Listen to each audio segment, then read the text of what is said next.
1, iniciamos. Dame un segundo, listo. Adelante, Manuel. Tienes cerrado tu micrófono.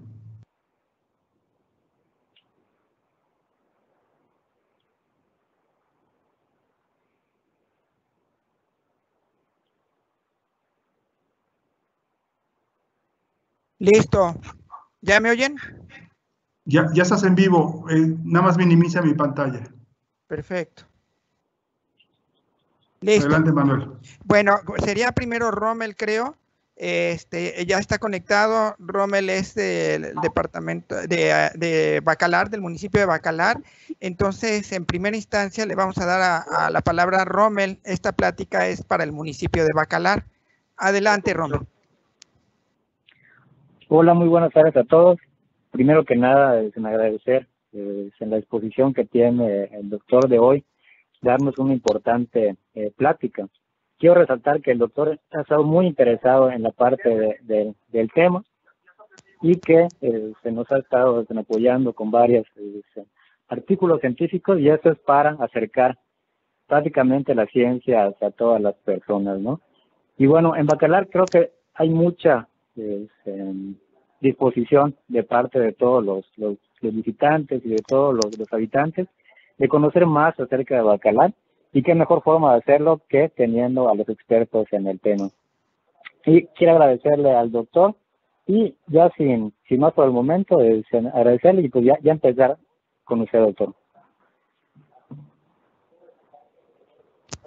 Muy bien, muchas gracias, Rommel.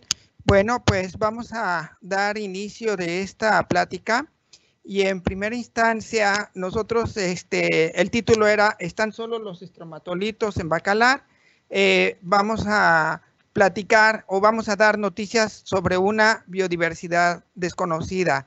En esta presentación vamos a estar un servidor, Manuel Elías Gutiérrez, y la doctora Marta Valdés, que será la persona que empiece a platicarnos acerca de esta biodiversidad desconocida.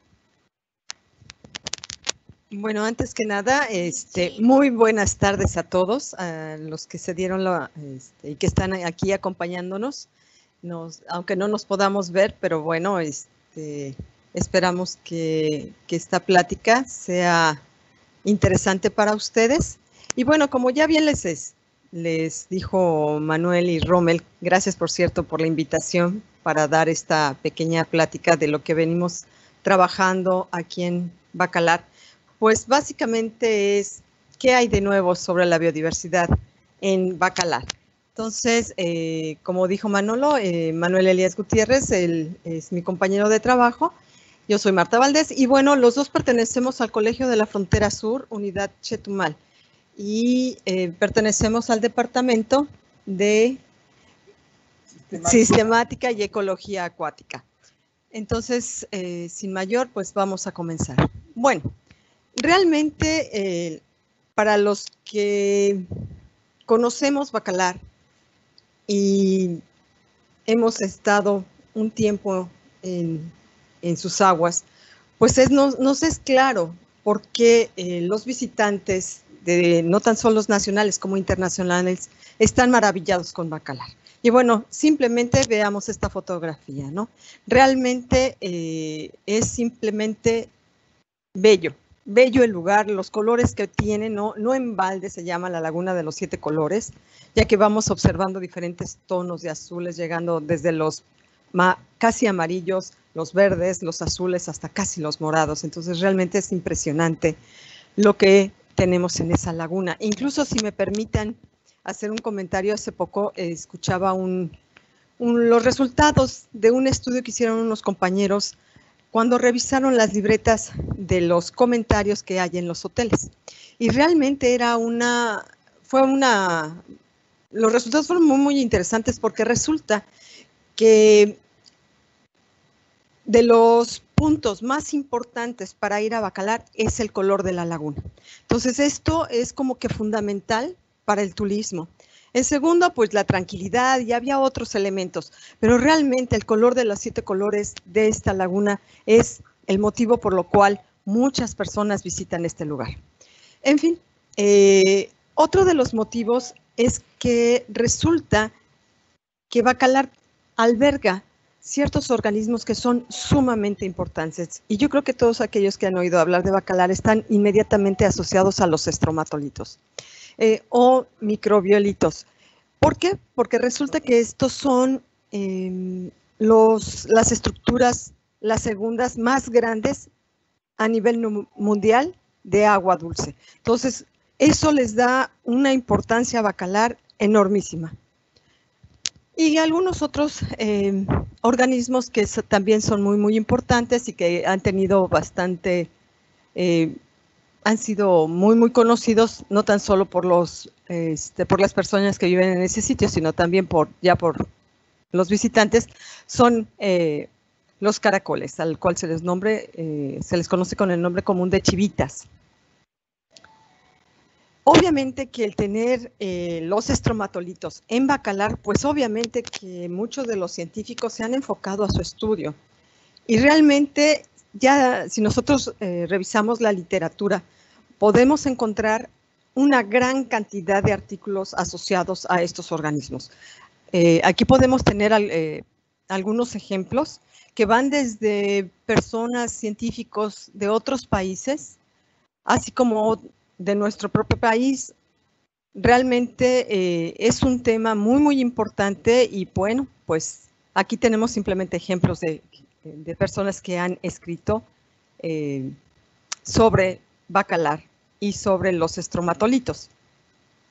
De hecho, es tan importante el tema que simplemente observemos este artículo que fue publicado en PLOS ONE en el año de 2020. Entonces, esto es sumamente reciente, siguen los estudios y bueno, esto no quiere decir que con esto es suficiente, ¿no? Realmente falta mucho por hacer y conocer acerca de los estromatolitos y la relación que estos tienen con el medio en que viven.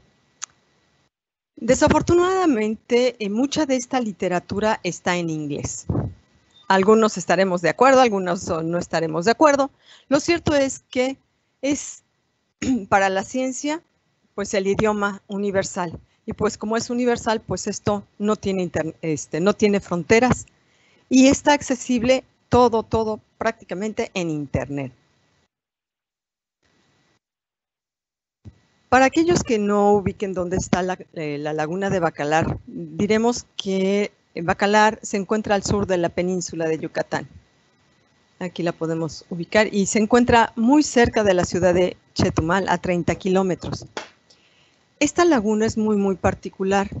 De hecho, se le considera que sus aguas son muy especiales, básicamente porque presenta un pH muy alcalino, presenta altas concentraciones de bicarbonatos y carbonatos, una alta concentración de calcio y sulfatos, y sus aguas son tan claras, por lo cual se dice que son aguas oligotróficas. ¿Qué quiere decir esto?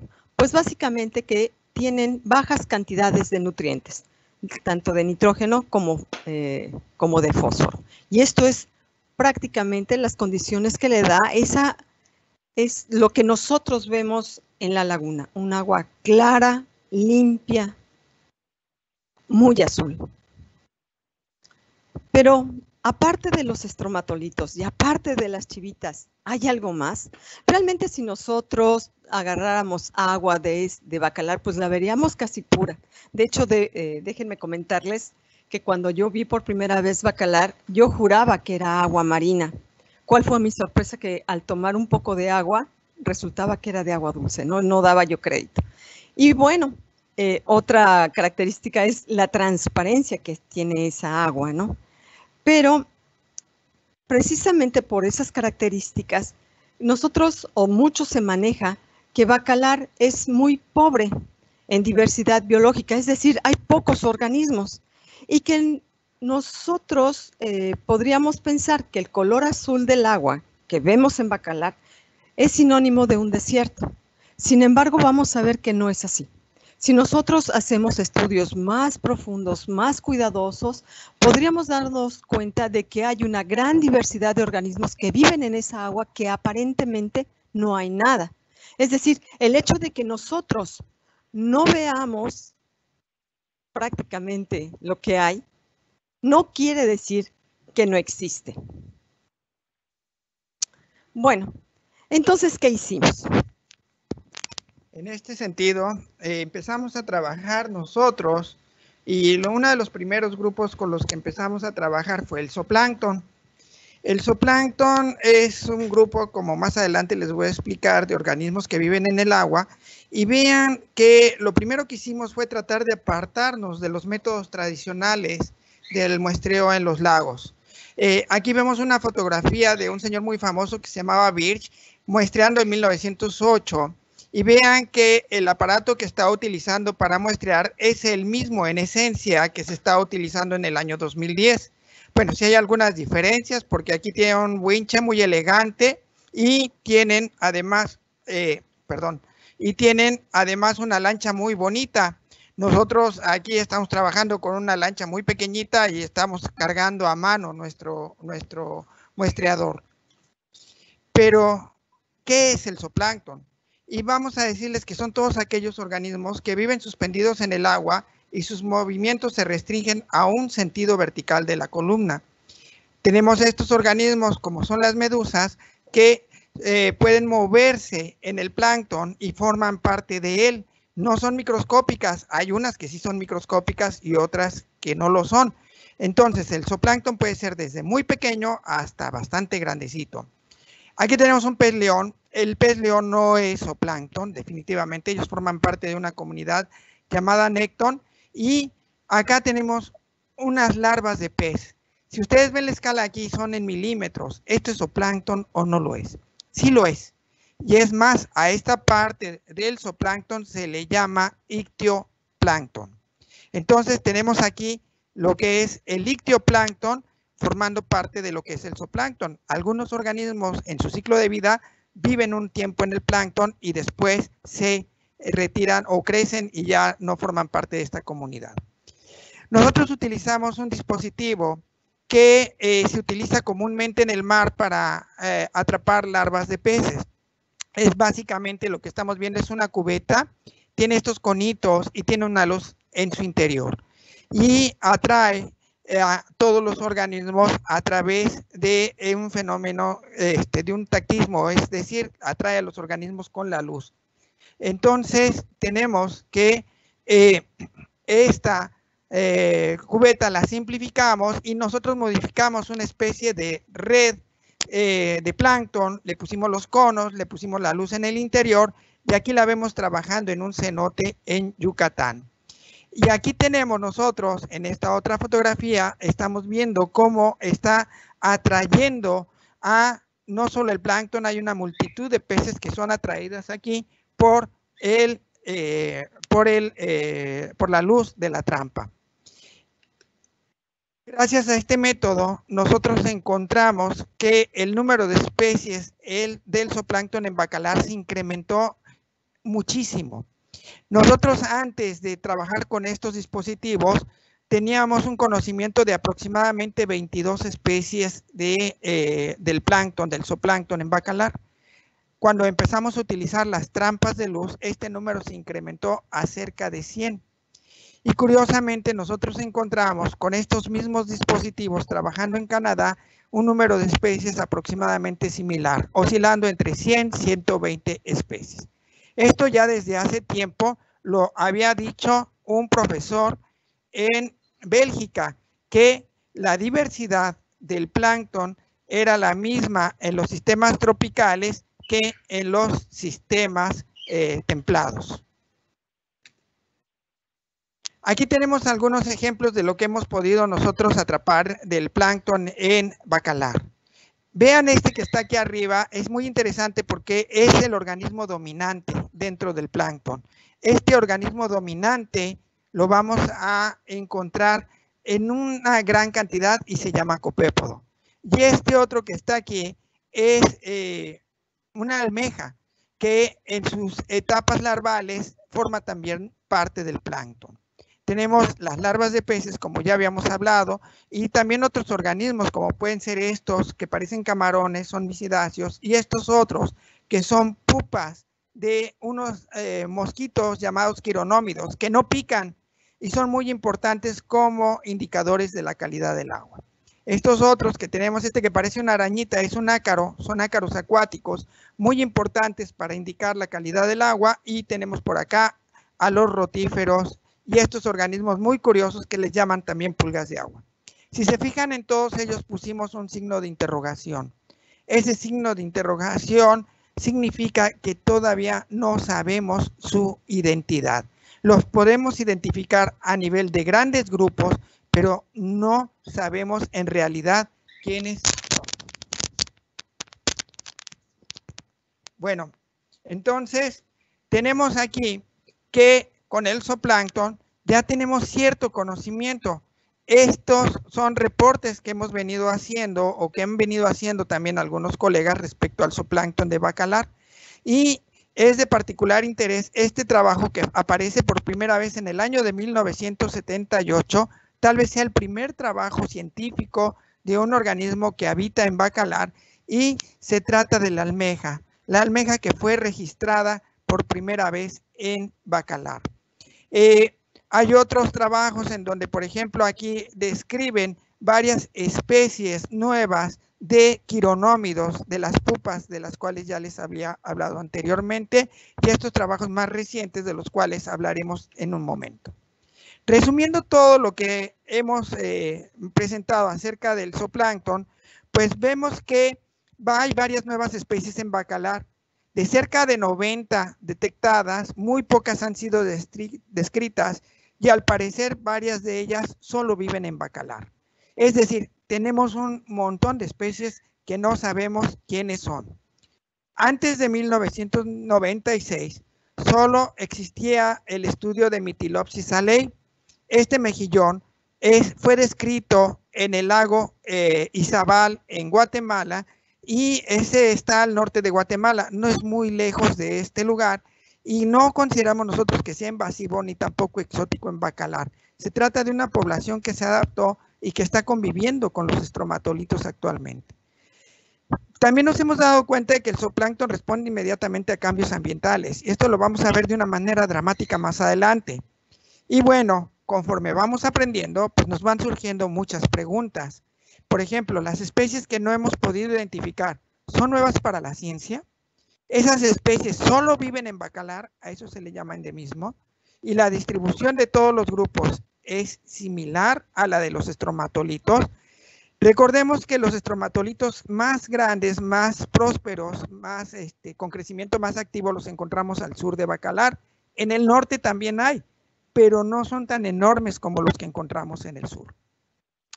Toda esta información nosotros la hemos venido alimentando en una gran base de datos. Esta base de datos pueden consultarla cualquiera de ustedes en esta dirección de internet. Y si ustedes le consultan esta página, van a ver algo parecido a lo que les estoy mostrando aquí. Y si le dan clic aquí en esto que se llama el portal de datos, va a mostrarles una pantalla similar a esta que estamos viendo aquí, sin lo que hay aquí abajo. Es decir, les va a aparecer esta cosita para buscar, en donde rellenar y la búsqueda. Si ustedes le ponen bacalar con comillas, van a encontrar 1263 registros. No necesitan tener una clave, no necesitan una conexión especial para poder ver esto. Y vamos a ver que si le damos clic a cualquiera de estos especímenes, vamos a ver lo siguiente. Podemos ver fotografías del espécimen, el lugar donde fueron recolectados con sus coordenadas geográficas, quién lo identificó, si lo podemos identificar, aquí está su nombre, pero además vamos a tener algo adicional. Esto que ven con letras es su secuencia del ADN. Recordemos que el ADN es la información genética que tenemos todos los seres vivos y solo consta de 4 letras. Ustedes van a ver aquí solo 4 letras. Esto es la secuencia de un gen específico que nos ayuda a identificar la especie de este organismo y ya está en esa base de datos. Este gen codifica a una enzima, entonces aquí está la traducción a esa enzima de este gen. Y si nosotros reemplazamos cada letra por el color que la representa, lo que veríamos sería algo como esto. En total, este gen tiene aproximadamente 600 a 650 pares de bases, por lo que vamos a ver un código de barras de la vida de 600 a 650 pares, o de barritas de color, vamos a decir. Toda esta información la podemos ver para cada uno de los 1200 especímenes que están ahí. Aquí tenemos ya más de cerca lo que es la secuencia, en este caso es de 658 pares de bases, la traducción y el código de barras de la vida, representando a cada una de las letras que está aquí. Es decir, por ejemplo, la letra A está representada por el verde, la letra C por el azul, y así sucesivamente, la letra T por el color rojo, y de un color más oscuro vamos a ver la letra G, como parece un poquito al negro aquí en esta pantalla que estamos viendo. Esto es lo que llamamos nosotros una línea base. Es decir, tenemos esto que es nuestros especímenes que secuenciamos y que depositamos además en una colección científica. Nosotros tenemos que tener el espécimen depositado.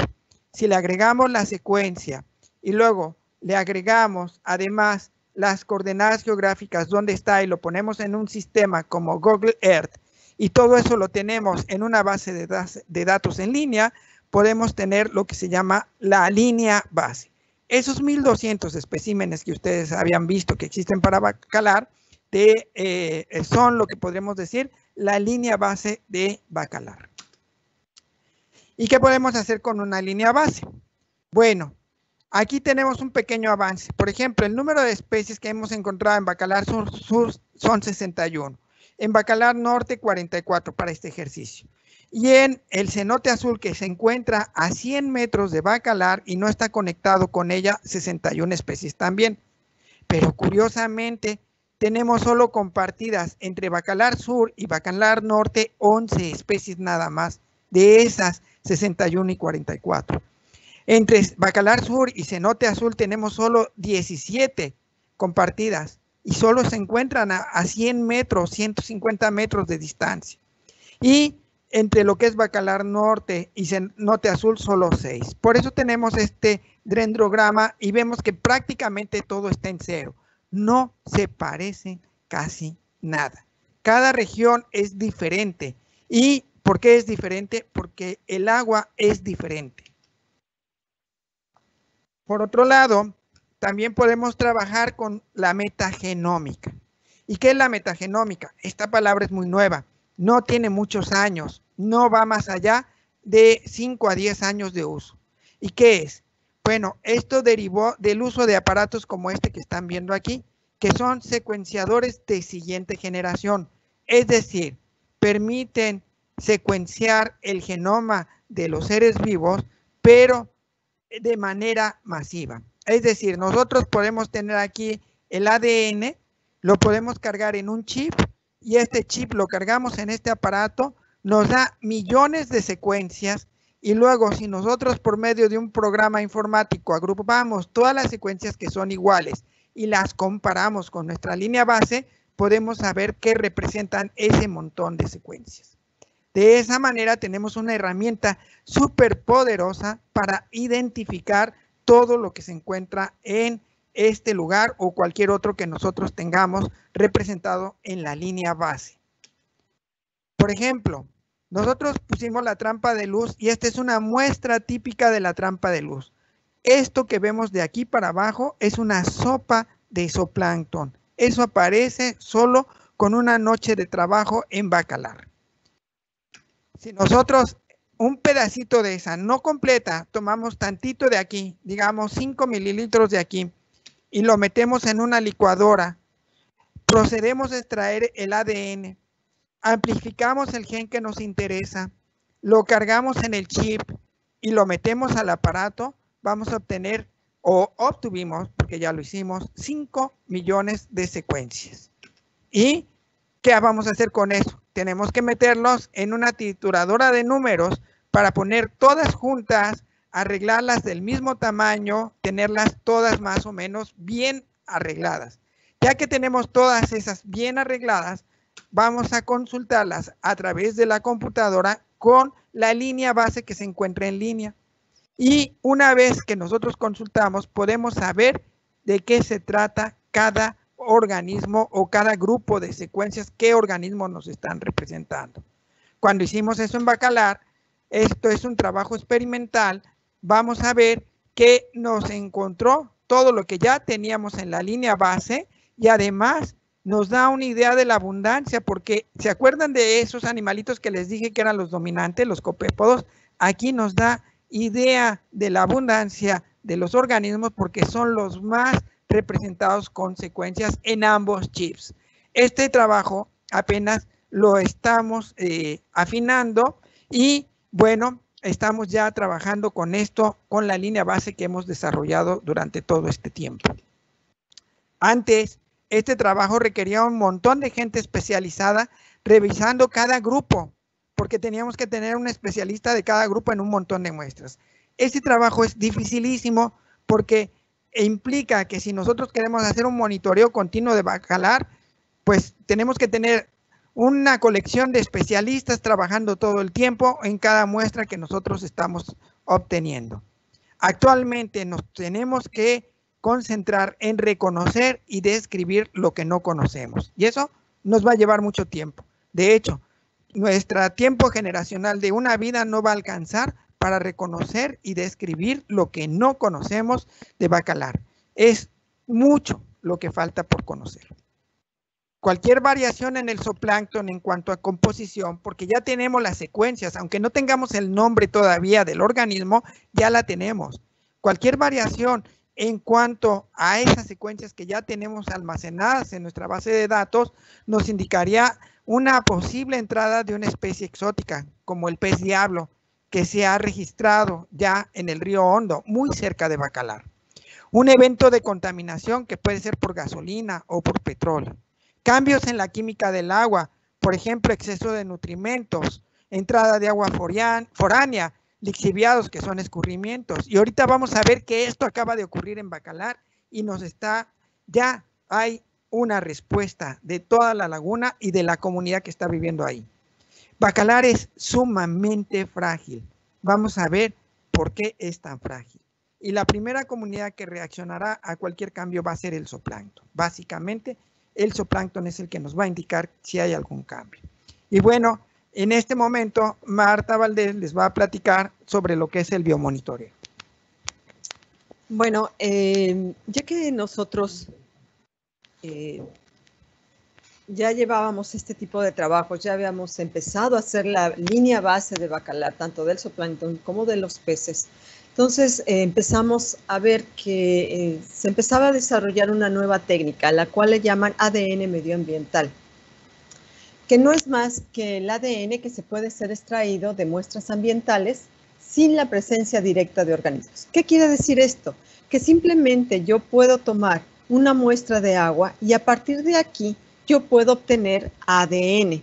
Pero ¿cómo es posible esto? Pues simplemente diremos que los peces, voy a tomar el ejemplo de los peces, dejan excretas, dejan orina, el moco que produce su piel, e incluso organismos muertos. Todos estos elementos que por un lado son de desecho para el pez y otros, bueno, porque ya se murieron, dejan ADN, dejan una huella genética y esa huella podemos nosotros extraerla. Entonces, ya hay técnicas desarrolladas para tratar el agua y extraer el ADN.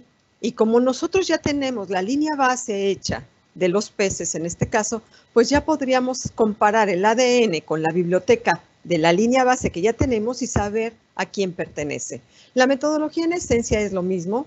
El ADN se pone en unos pequeños chips. Estos chips se ponen en estos aparatitos de estos secuenciadores y lo mismo, ¿no? Lo que Manolo ya les platicó, no voy a ahondar más en ello, pero digamos que esta es la base platicada muy sencilla. Este trabajo lo hicimos ya en Bacalar. La intención era buscar especies exóticas y nos fuimos al campo. Si se fijan, muestramos no tan solo la parte de la laguna de Bacalar, sino que también parte del río Hondo, hicimos 8 estaciones y básicamente fuimos por muestras de agua, prácticamente sacamos 1 litro de agua, aunque realmente al final procesamos nada más medio litro. Y para en el caso del sedimento, ahora sí que hacíamos un bucito, íbamos por el sedimento y lo guardábamos en el congelador hasta que llegábamos al laboratorio. Y ahí procesábamos, pues como ya les platicó Manolo, para la extracción del ADN hasta llegar a la secuenciación y el trabajo de la identificación de las secuencias. Como resultado obtuvimos esta publicación el año pasado, no, el antepasado, perdón. Y bueno, en general los resultados fueron estos.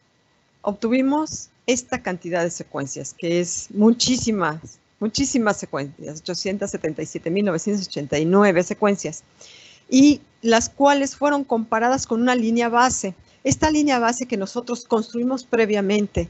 Déjenme decirles que si no tenemos esta línea base creada primero, de nada sirve que nosotros tengamos todas esas secuencias, porque si no tendríamos con quién compararlas, no tendrían nombre ni apellido. Lo importante primero es esto, la línea base. En este caso, para Bacalar contábamos con 3.354 peces mexicanos, representando aproximadamente 576 especies. Y esta base de datos de Bacalar y zonas adyacentes la venimos desarrollando desde 2005. Entonces, estos son datos importantes de esta laguna. Y bueno, con el ADN medioambiental, no tan solo, si bien nosotros estábamos enfocándonos a los peces, resulta que no tan solo obtuvimos esos resultados, sino que fíjense bien, en el grupo de los peces encontramos prácticamente 47 especies. En el caso de encontramos anfibios, 1 especie, 5 especies de reptiles, 7 de mamíferos y 15 de aves. Quiere decir que no tan solo nuestro objetivo fue cumplido, sino que obtuvimos más información, lo cual fue sumamente interesante. Si analizamos un poquito los resultados de sedimentos solamente y de agua, resulta que en agua es mucho mejor los resultados que obtuvimos. Tuvimos más especies, detectamos más especies que en el caso de sedimentos. Sin embargo, hay algunas especies que se detectaron en sedimentos que no la detectó el agua. Entonces, en un momento dado pueden ser complementarias, pero si habría que decidir en un momento dado qué hacer, bueno, pues trabajar con el ADN, la extracción del ADN del agua, pues sería mucho mejor. Estos son los resultados. Esta es la lista de las especies que encontramos en este trabajo en Bacalar y zonas adyacentes. Prácticamente de las 57 especies reportadas en esta zona, 47 nosotros pudimos identificar, lo cual es bastante alto. Algunas sorpresas, por ejemplo, nuevos registros como es Ctenobius fasciatus y Dorosoma anale, que no había sido reportada para Bacalar. Y fíjense, algo bien interesante, tenemos organismos que nada más pudimos, con todo y el ADN, nada más llegar a nivel de género o incluso hasta de familia. Estos son nuevos registros, pero no tenemos idea realmente. Pero al tratarse de larvas, este es un problema, porque nosotros necesitamos encontrar los adultos para poder saber exactamente de quién se trata, ¿no? Pero esto nos lleva a que no tan solo en el zooplancton hay cosas nuevas, sino también en el caso de los peces hay mucho que hacer. Y bueno, nuestro objetivo, si recordarán, era ver la situación del pez diablo, si ya había llegado a Bacalar o no. Para fortuna, no ha llegado a Bacalar. O sea, nosotros no detectamos este pez en la laguna. Bueno, esta diapositiva, perdón, nos da algunos ejemplos de las especies que pudimos nosotros encontrar. Y me llama la atención en particular el tambandúa mexicano. Esta especie en particular es muy difícil de verla. Quiere decir que cuando yo tomé mis muestras, seguramente por ahí anduvo, seguramente tomó agua, seguramente o dejó su desecho, y tuve la fortuna de que en esa muestra de agua pudiera yo detectar su presencia. Entonces, como decíamos, es una técnica que no necesariamente implica que yo tenga que ver al organismo para saber si está o no. Deja su huella genética, lo puedo detectar. Y bueno, muy al inicio teníamos así como que, ¿será realmente? ¿Qué tan buena es esta técnica? Bueno, si no me salían estas 3 especies era el colmo, porque esto es de lo más común que hay en bacalar. Nos llama la atención en el caso de los murciélagos, también llegué a tener secuencias, y de la que sí de plano tuvimos un exceso, pero un exceso de secuencias, fue de una especie que la verdad no nos las esperábamos, o más bien sí no las esperábamos, ¿no? El Homo sapiens, llámese humanos, había una cantidad exorbitante, tan es así que la tuvimos que quitar porque nos hacía ruido en los análisis. Bueno, nuestra propuesta entonces es básicamente, si nosotros tenemos la elaboración de las líneas base que son el soporte de todos estos estudios, ¿sí? A través de los códigos de barras, y proponemos un método de muestreo como es el ADN ambiental del agua, esto se nos convierte en lo que es un método de biomonitoreo, el cual puede ser bastante eficiente para ver no tan solo cambios en el zooplancton, cambios en los peces, sino que también en otros organismos como son los terrestres. Bueno, ¿qué más estamos haciendo a partir de esto? Bueno, aquí les vamos a platicar un poquito de los trabajos que estamos realizando, y no nada más nosotros, sino colegas de los cuales hemos tenido noticia que tienen trabajos también ahí en Bacalar. Este es un ejemplo.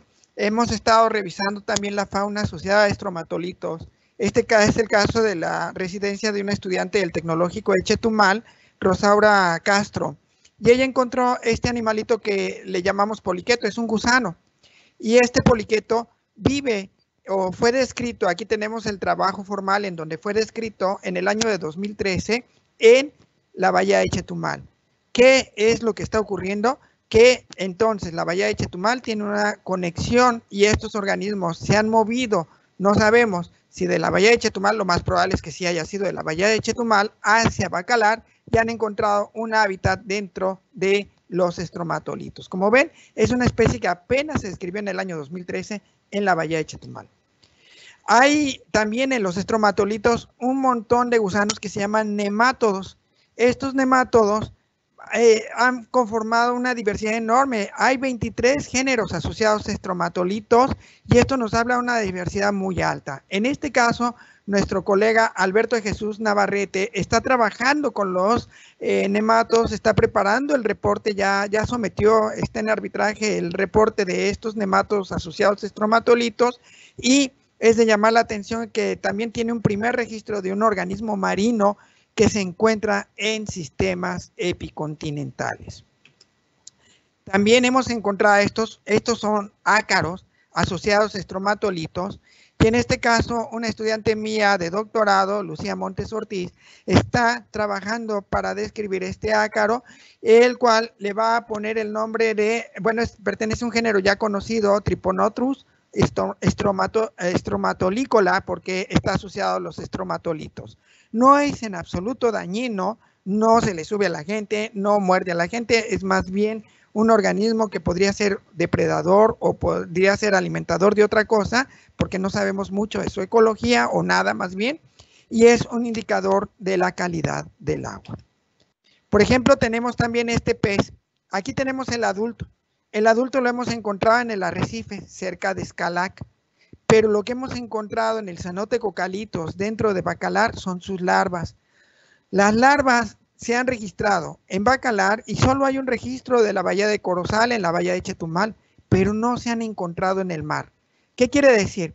No sabemos todavía la ruta migratoria o cómo llegan esas larvas, posiblemente los adultos lleguen a desovar o no sabemos en realidad cómo están llegando, pero estas larvas las vamos a encontrar en Bacalar, así como los otros lagos que se encuentran asociados a Bacalar. Esto ya lo reportamos en este trabajo que está libre en la red, ustedes lo pueden ver, pero desafortunadamente está en inglés. También Alberto de Jesús Navarrete acaba de detectar una mortandad de chivita. Esta mortandad de chivita se dio, del caracol chivita, se dio después de las lluvias torrenciales que ocurrieron el 1 y 6 de junio del 2020, 2020, contabilizaron hasta 94,339 caracoles muertos en 12 puntos y con un método de muestreo llamado conteo de cubeta, llegaron a contar hasta 34,800 caracoles muertos en solo 7 metros cuadrados. Esto fue ocasionado aparentemente por estas lluvias torrenciales. Todos los que somos de la región, ahorita les voy a mostrar lo que ocurrió, pero también el plancton desapareció. Nosotros tenemos esta muestra que es de 2016 y vean lo que nos salía. Vean esta muestra que además no tiene este color como rojizo, sino es más bien café. Y esta muestra la acabamos de tomar el 19 de julio en el mismo lugar y utilizando la misma metodología. Un análisis preliminar de la muestra nos indica que toda esta masa que estamos viendo aquí son copépodos. No hay ya copépodos calanoideos en la muestra actual y tampoco hay quironómidos. Ambos son muy importantes como indicadores y como les digo, ha cambiado ahora que cambió la laguna y no sabemos cuánto tiempo tarda en recuperarse. Vamos a ver, estas lluvias ocasionaron este cambio de color. Vean, esta foto fue tomada el 4 de marzo del 2019. Aquí tenemos estas dos palapas, este muelle. Y el mismo punto lo tomamos el 20 de julio del 2020. Y vean nada más el cambio. Esto parece un apocalipsis, es tremendo. Las lluvias torrenciales también ocasionaron que toda esta parte que está a un lado del Canal de los Piratas, aquí está el Canal de los Piratas, para los que no conocen Bacalar, se haya inundado. Pero es increíble. Alguien podría argumentar, no, pues es que es el pueblo de Bacalar el que está contaminando. Toda la laguna se puso café. Cerca de Buenavista, ya muy al norte de la laguna, a bastantes kilómetros de Bacalar, encontramos esto. Esta es una palapa. Vean, cuando tomamos esta fotografía el 4 de marzo del 2019, la belleza que era, y vean esta del 20 de julio del 2020. Es increíble lo que acaba de ocurrir. Es demasiado frágil Bacalar. Esperemos que se recupere. La gente que ha vivido toda su vida en Buenavista nos dijo que sí se recupera. Yo, en los 22 años que llevo viviendo aquí en la región, no había visto que se pusiera de este café. Sí había variado un poco, pero no a este café. Y esto está provocado por un fenómeno que nosotros conocemos denominado eutrofización. Es decir, la lluvia trajo un enorme acarreo, junto con ese acarreo trajo sedimentos y junto con los sedimentos trajo nutrientes, fertilizantes, nitrógeno y fósforo. Y eso ocasionó que esta laguna se pusiera de este color. La mortandad que acaba de reportar Alberto de Jesús de Chivita y la desaparición de el plancton, principalmente de varios de los grupos que conforman el plancton. Este fenómeno fue ocasionado por las lluvias y posiblemente por el fertilizante que se ocupa atrás de la laguna, lejos de la laguna, fue acarreado hacia la laguna y ocasionó este fenómeno tan fuerte, tan dramático que estamos viendo en este momento. Entonces, yo podría decir que el efecto que se acaba de observar más que del turismo ha sido un efecto de posiblemente la deforestación y lo que es la utilización de fertilizantes, o sea, los cultivos que se encuentran alrededor de la laguna. Lógicamente, sí hay un impacto del turismo, pero este efecto dramático que hemos visto en pocos días es impresionante. Yo podría decirles que actualmente contamos con las herramientas para proteger a Bacalar, pero nosotros requerimos que la sociedad, que toda la gente interesada en su conservación nos apoyen para que se implementen. Conocemos las técnicas de metagenómica. Tenemos equipos muy sofisticados como este microscopio electrónico de barrido que actualmente se encuentra en Ecosur. Tenemos drones de gran sensibilidad, tanto en sus sensores como en sus cámaras. Tenemos un conocimiento de vanguardia que hemos compartido con colegas en todo el mundo y tenemos las líneas base. Ahora lo que requerimos es que haya un interés de parte de toda la sociedad para que nosotros implementemos este biomonitoreo tan importante, tan necesario y que ahorita nosotros requerimos de ver cómo se va a ir recuperando esa laguna. Y estamos, bueno, espero que estemos todavía a tiempo de hacerlo. Como hemos visto hasta ahorita, no sabemos cuánto tiempo tarda en recuperarse de este evento, de esta serie de eventos que han venido ocurriendo alrededor de Bacalar. Esta es una nota que fue publicada en The New York Times y pues ya vemos que ya se está viendo un efecto, está perdiendo sus colores por causa de un mal uso, un crecimiento desmedido de todos los desarrollos que hay en la orilla de la laguna. Y bueno, esto trae contaminación, trae una serie de efectos y bueno, la gente que vive en Bacalar va a perder todo el atractivo que realmente nos está representando Bacalar y además el dolor o la vergüenza de que sea el sitio que tiene los estromatolitos más grandes del planeta y que se pierda. ¿Vamos a cargar con esa culpa nosotros los mexicanos? Es una pregunta que dejo al aire y con esto pues les damos las gracias por haber atendido esta presentación.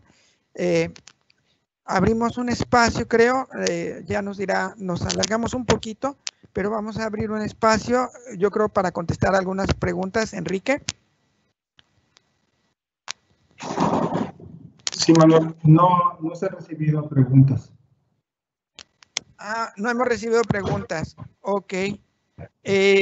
No sé si haya alguna pregunta, alguien, no sabemos también cuánta gente se haya conectado. A lo mejor no tenemos mucha gente, no lo sé. Sí, 41 personas hay conectadas. ¿Mandé? 41 personas conectadas. Hay 41 personas conectadas. Bueno, muy bien. Pues entonces, no sé si alguien desea hacer alguna pregunta y si no aparecen preguntas, pues entonces ya con esto terminaríamos esta parte. No sé si está conectada, si está conectado Rommel. Rommel, no sé si tienes algún comentario que nos quieras hacer.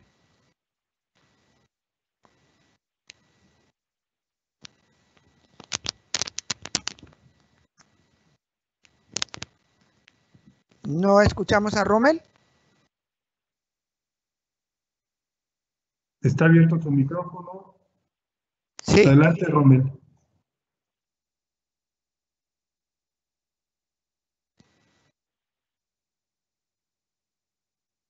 No lo escuchamos.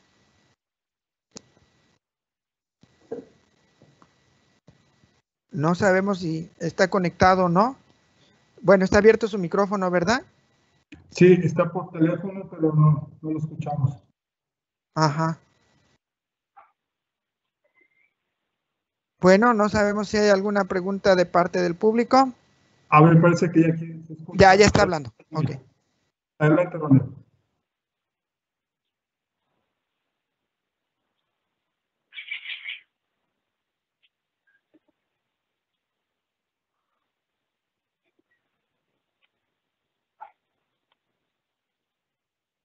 Seguimos sin escucharlo. Sí. Hola, ¿me escuchan? Ya te escuchamos, Rommel. Hola, sí, que creo que estoy teniendo problemas de conexión a internet. Bueno, pues la verdad me parece muy interesante la plática de usted, doctor, y también de la doctora. Y se me hace muy interesante porque su investigación nos abre el panorama de que a medida que se avanza con la tecnología, también se va avanzando en las investigaciones científicas, ¿no? Y es muy interesante que a través de agua se pueda obtener el ADN de diversas especies y conocer más qué especies habitan en Bacalar, ya que de manera física pues es un poquito difícil poder encontrarlo, ¿no? Entonces, la verdad, este código que ustedes utilizan es muy interesante, es muy enriquecedor, ¿no? Entonces, yo les agradezco mucho por la plática y no sé si alguien tiene alguna pregunta.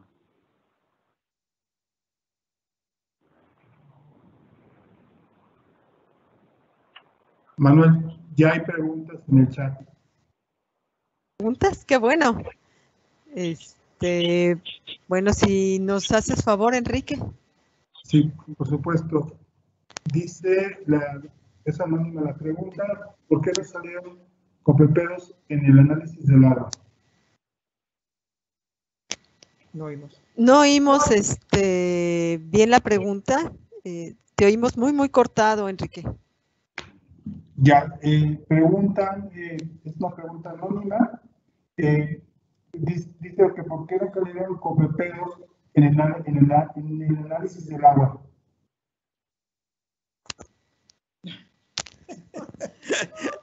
Perdón, no te entendimos.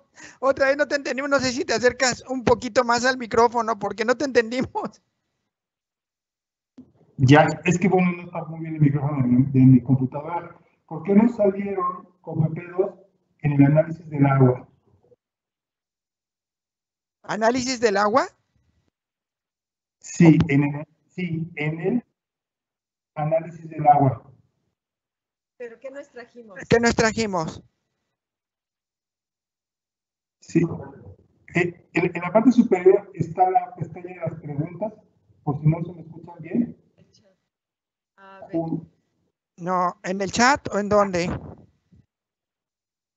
En la segunda pestaña. En la segunda. Mostrar conversación. En la otra, en las dos izquierdas. Ahí, en las preguntas. Ya vi. Ok, entonces, ¿dónde vemos las preguntas? Hay 11 preguntas. ¿Por qué no salieron los copepedos en el análisis del agua? Ya entendí. Espero que me oigan todos. Bueno, no sabemos. Los copépodos, ahora que tomamos las muestras de julio, desaparecieron prácticamente junto con los quironómidos. Quiere decir que son organismos muy sensibles y este cambio de la laguna les afectó enormemente.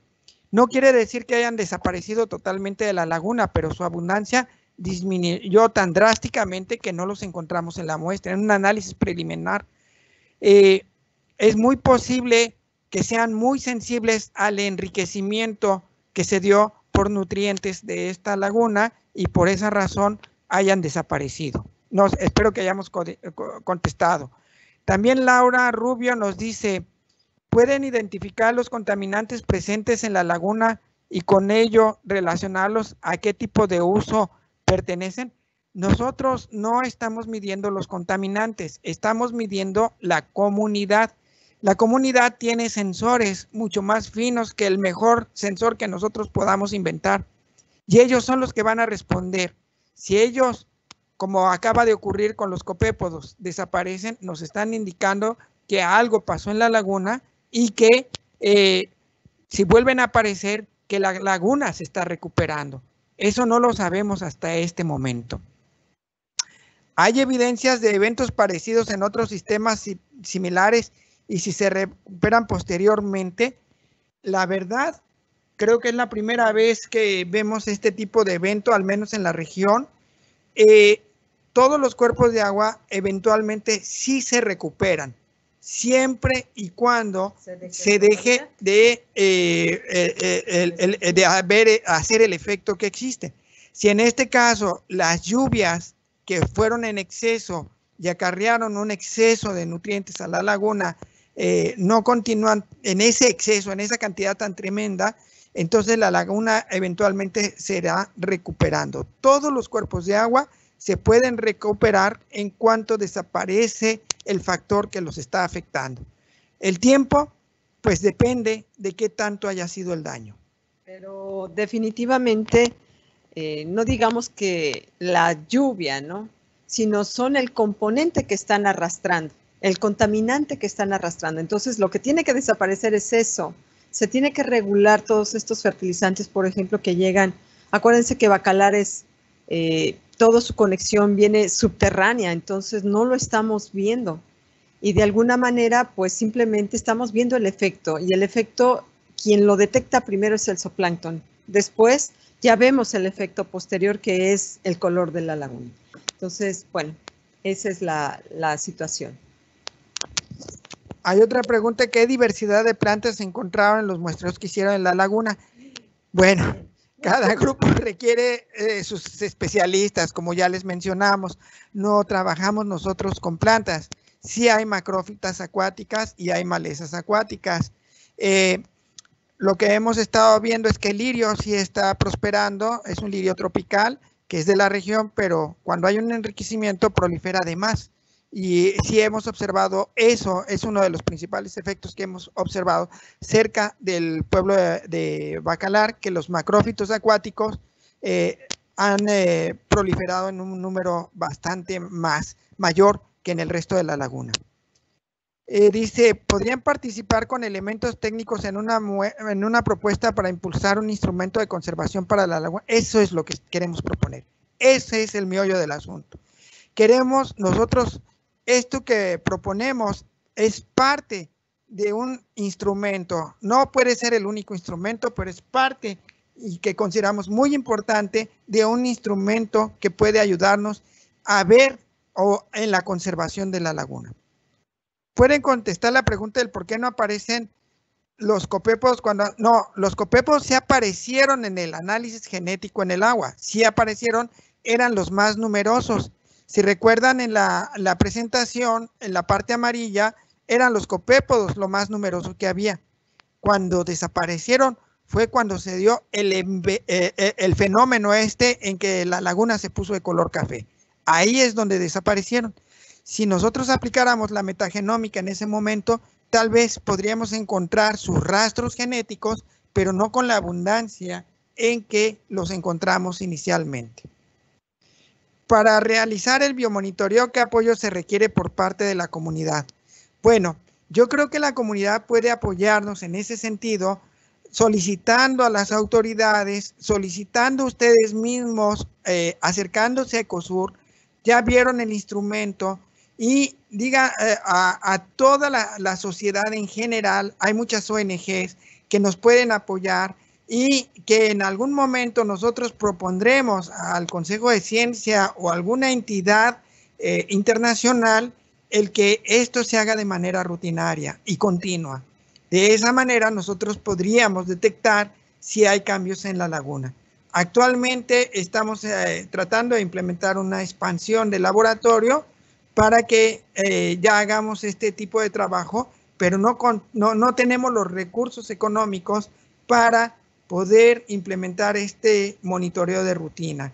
Yo creo que si hiciéramos una sinergia, se presionara a las autoridades locales, a las autoridades estatales y tal vez hasta las federales para que esto de alguna manera se convierta en parte de un instrumento que nos ayude a evaluar qué está pasando en la laguna. O sea que se reciben donaciones. En coordinación con las OSC, será que estén, por lógico, nosotros queremos trabajar con quien esté interesado en la conservación de la laguna. Se pueden definir un grupo de especies como parte del monitoreo permanente.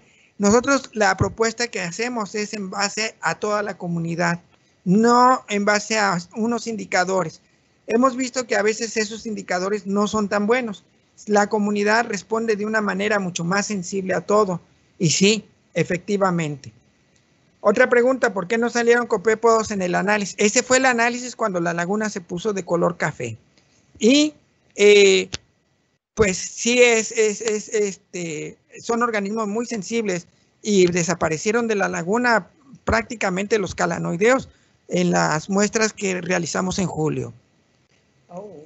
¿Es peligroso para el ser humano nadar ahora en la laguna que está en esta forma? Realmente no podemos decir que sí ni que no. No lo sabemos.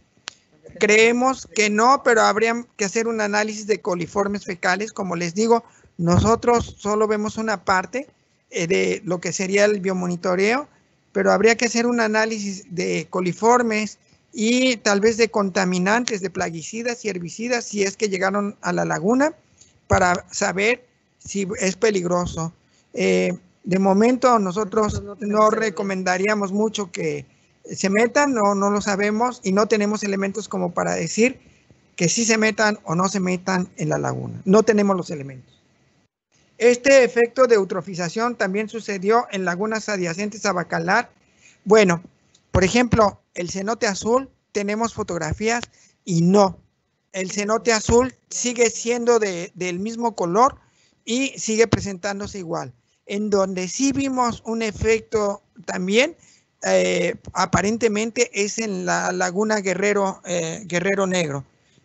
Ahí sí pudimos ver que también se está presentando este fenómeno, aunque creemos que no de la magnitud con que se presentó en Bacalar, no estamos seguros. Cuando hicieron el análisis genético usando, el análisis genético lo hemos venido desarrollando desde el año 2006 y ya la metagenómica la empezamos a hacer en el año 2018. Buenas tardes. Llamó la atención sobre las nuevas especies que existen dentro de los estromatolitos. Pueden tener desventaja o ventaja. Bueno, si no sabemos quiénes están ahí, mucho menos sabemos las relaciones ecológicas que se presentan ahí. Realmente no lo sabemos y no sabemos tampoco cómo hayan sido afectadas por este evento de lluvias tan fuertes que se dio. Bueno, realmente este tipo de estudios, lo que sí nos queda claro es que la laguna de Bacalar es mucho más rica en biodiversidad de lo que se pensaba. O sea, hay mucho más de decir estromatolitos y sus comunidades ahí, pero ya con nombre y apellido. O sea, hay mucho más, incluso cosas, organismos estudiados, tan estudiados como los peces, encontrar que todavía hay cosas diferentes, cosas nuevas. Eso nos abre así como que el panorama, ¿no? ¿Qué clase de sistema acuático tenemos? O sea, es único en el mundo. ¿Cómo se explica la presencia de ADN de una especie de tortuga dulceacuícola que no es nativa de la región? Esta nos la hace nuestro colega Rogelio Cedeño. Bueno, en este sentido podríamos decir que es un exótico introducido. Si nos apareció esta presencia de ADN, sería muy conveniente ir a buscarla en la laguna, en las estaciones donde nos apareció esta tortuga y verificar si efectivamente ahí se encuentran. Y no se trató de un falso positivo, porque también la técnica no es al 100% infalible. Puede haber falsos positivos o falsos negativos. Y si apareció una que no es nativa de la región, hay que ir a buscarla. Lo mismo hubiera ocurrido si nos hubiera aparecido el pez diablo. Habría que ir a buscarlo. De hecho, en el caso de las tortugas, a mí me tocó ver tortugas a la que le llaman japonesa en la laguna de Bacalar. Entonces, de que muy probablemente cuando las personas ya no quieren tener a su mascota, pues es muy fácil ir a la laguna y tirarla. Y eso es un problemón posteriormente, porque es una especie exótica, no es del lugar, y entonces entra en competencia y modifica todo lo que hay en esa laguna. Entonces, pues aprovechamos esta oportunidad de que estamos hablando un poquito de especies exóticas, de que realmente si tienen organismos que no pertenecen a la laguna, no tiren a la laguna esos organismos, mejor llévenlo al zoológico o regrésenlo al acuario o donde lo hayan comprado, porque más que beneficiar, perjudicamos a las comunidades nativas de la laguna. Dice aquí, genéticamente cuando hicieron el estudio con tierra, bueno, fue sedimento del fondo y agua, eso se hizo en el año 2018. ¿Tienen datos de cambio? Es el amigo Camilo desde Colombia. ¿Tienen datos de cambios físicos y químicos en el agua? Sí. Medimos conductividad, medimos como 5 o 6 parámetros, una sonda multiparamétrica que tenemos, sólidos disueltos, y también medimos la transparencia de Secchi. La transparencia de Secchi en Bacalar era alta, arriba de 3 metros. Ahora que está de color café, encontramos una transparencia media de 1.72 metros. Sí bajó la transparencia por el sedimento. Desafortunadamente, no tenemos implementadas nosotros las técnicas para medir nutrimentos. Eso nos hace falta para saber cuánto aumentaron esos nutrientes en la laguna. ¿Qué otras técnicas se pueden usar para obtener muestras? Bueno, aquí sí es muy importante, por ejemplo, medir coliformes fecales y medir nutrimentos, como ya habíamos comentado, junto con los parámetros que ya les habíamos comentado, como es la transparencia de Secchi, que es un disco de color blanco de 30 centímetros y se sumerge hasta la profundidad en que se deja de ver y luego se vuelve a ver. Se saca el promedio y esa es la profundidad de Secchi. Y ¿cómo la comunidad puede ayudar a mejorar la salud de la laguna? Bueno, dejando de lado de los fertilizantes que no se van a dejar de usar. Yo creo que toda la comunidad puede ayudar no tirando basura en las calles. Si ven una conexión de un drenaje de una casa conectado a un drenaje pluvial, reportarlo inmediatamente al municipio y estando muy atentos al tipo de agua que está llegando a la laguna. Es decir, que no haya basureros, tiraderos de basura, no cortando el mangle. El mangle es muy importante, es un filtro natural para la laguna, y evitando el relleno. Actualmente pues ya hay terrenos que ya están con relleno. Yo creo que evitando que haya más relleno, nosotros podemos ayudar bastante a la laguna. Encontraron microorganismos patógenos para humanos. Nuestra técnica no detecta este tipo de microorganismos porque son bacterias. Entonces, nosotros no buscamos bacterias con nuestras técnicas, pero sí se pueden buscar, se pueden encontrar con una metodología similar.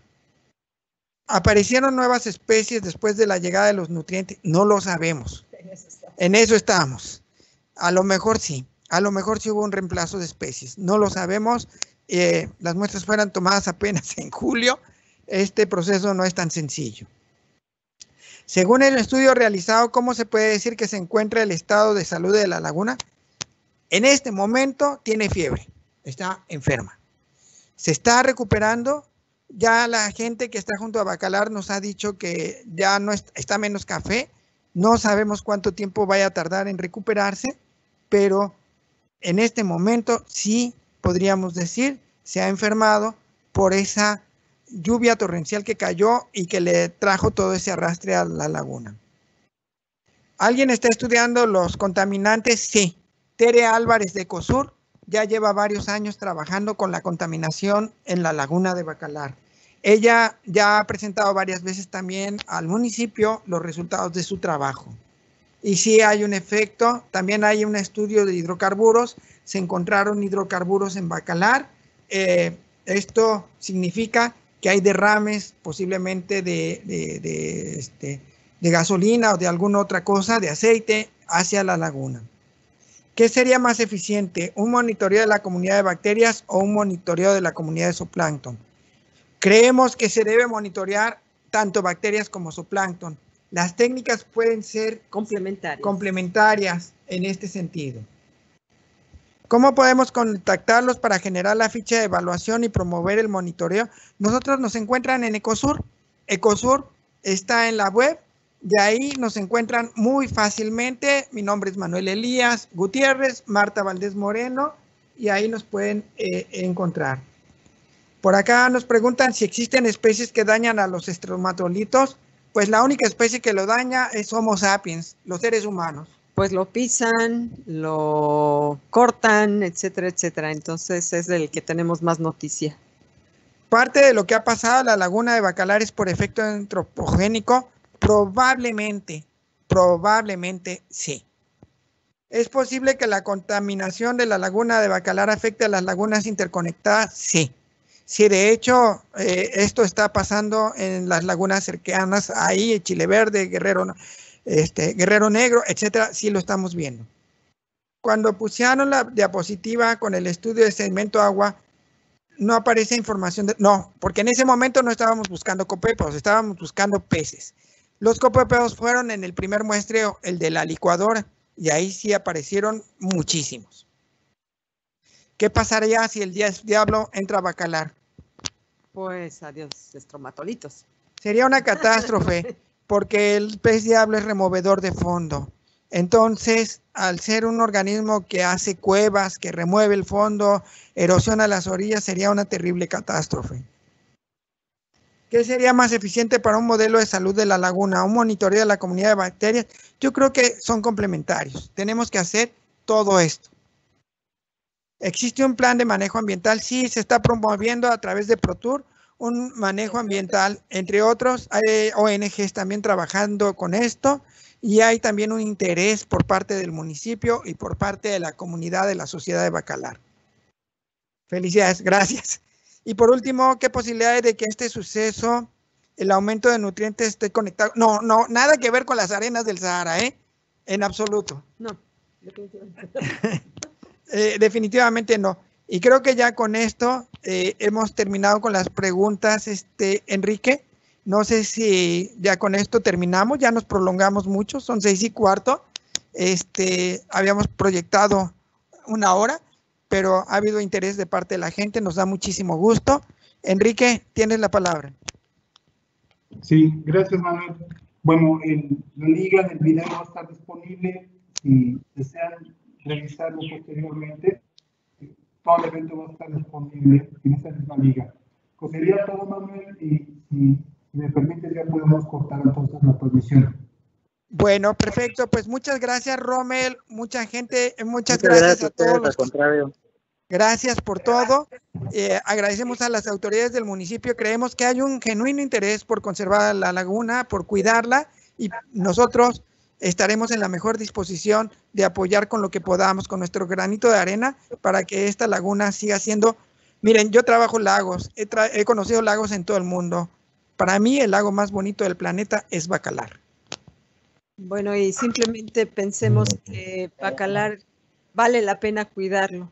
Es un tesoro lo que tenemos y que realmente pensemos en el futuro, que esto se siga cuidando, preservando para que más gente pueda visitarlo, hacer realmente una conciencia de que necesitamos organizarnos bien de qué y cómo vamos a hacer con esa laguna, porque realmente vale la pena. Muchas gracias. Muchas gracias a todos. Muchísimas gracias. Que tengan buena tarde. Hasta luego. Gracias, Enrique. Hasta luego a todos. Gracias por su